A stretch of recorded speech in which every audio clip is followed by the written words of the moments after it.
Fibonacci'ni Bitcoin'da ishlatsa bo'ladimi? Ha, bo'ladi va men sizlarga hozir 10 tadan deyarli 8-9 ta ba'zida 10 ta ishlaydigan strategiyani ko'rsatmoqchiman.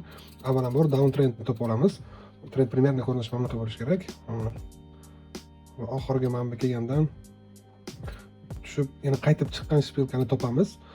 То есть down trend qaytgandan keyin mana bu yerda pastda уже supportni ko'rganingizdan keyin albatta mana shu joyga ahamiyat berishingiz kerak va srazi mana bu joydan fibo tortsa bo'ladi. Eng pastdagi oxirgi up liniyani ko'rib va srazi pastga tushib, keyingi up liniya mana bu teng bo'lsa, srazi mana bu yerning o'zida fibo tortsa bo'ladi va fiboning eng pastga tushishdan sal pastroqqa qo'yamiz stop lossni va srazi mana bu yerdan fibo tortamiz va bizning kirishimiz примерно 0.618 va 0.5 orasida. Birinchi bay bu zona, ikkinchisi 0.786, uchinchisi esa 1 ning o'zida bo'ladi va ko'pincha grafik mana bunaqasiga borib, bizning bay zonalarimizga kelib, keyin srazi ketadi.